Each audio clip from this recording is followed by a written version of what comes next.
حضرت پیر حافظ ذوالفقار احمد نقشبندی دامت برکاتہ العالیہ ایک مرتبہ امریکہ کے سفر میں تھے۔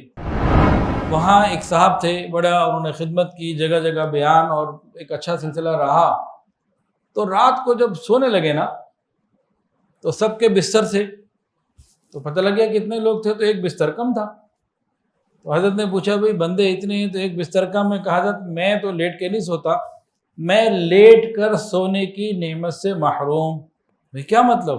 کہ بس میں کہیں بھی ٹیک لگا لوں گا، بیٹھ کے سو سکتا ہوں، مجھے تو بستر نہیں چاہیے، میں تو لیٹ ہی نہیں سکتا۔ پھر انہوں نے بتایا کہ مسئلہ یہ ہوا کہ جو غذا کی نالی ہے نا ہماری، ہم سب کے اندر ہے الحمدللہ، اس کے اندر ایک والو ہوتا ہے، نو ریٹرن وال کہہ لیجئے، ون وے کہہ لیجئے، جو بھی بہتر لفظ ہو۔ جب ہم کچھ پیتے ہیں یا کھاتے ہیں تو وہ آٹومیٹک کھل جاتا ہے اور غذا اندر چلی جاتی ہے۔ مثال کے طور پر آپ نے کھانا بھی کھایا ہوا ہے، پانی بھی پیا ہوا ہے، پیٹ بھرا ہوا ہے، اب آپ رکوع یا سجدے میں جائیں گے تو کیا ہوگا؟ وہ وال بند رہے گا، وہ اس کو باہر نہیں آنے دے گا، ورنہ تو سجدے میں تو سب باہر آ جائے جو کچھ پیٹ میں۔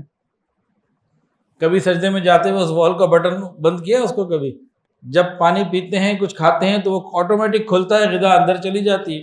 انسان رکوع میں جائے، سجدے میں جائے، لیٹ جائے تو وال بس اسی وقت کھلتا ہے جب غذا اندر جانی ہوتی ہے، پھر فوراً بند ہو جاتا ہے آٹومیٹک۔ تو نو ریٹرن وال، وہ میرا لیک ہو گیا ہے حضرت، میرا وہ وال لیک ہو گیا ہے۔ اب جاتے ہوئے یا آتے ہوئے وہ ختم ہو گئی اس کی وہ پوزیشن۔ اب میں رکوع میں جاؤں یا سجدے میں جاؤں یا لیٹ جاؤں تو جو کچھ ہوتا ہے وہ منہ کے راستے سے باہر آنے لگتا ہے، تو میں لیٹ کر سونے کی نعمت سے محروم ہو چکا۔ اللہ اکبر کبیرہ۔ ہم نے تو سنا ہے، حضرت نے تو دیکھا تھا اس شخص کو۔ حضرت نے فرمایا کہ اس دن لیٹ کر سونے کی نعمت کی قدر آئی کہ یا اللہ ہم تو روز سوتے ہیں، لیٹ کے سوتے ہیں۔ تو اللہ رب العزت نے تو ہمیں بے شمار نعمتیں دی ہوئی ہیں، ہم کسی نعمت کا شکر نہیں ادا کر سکتے۔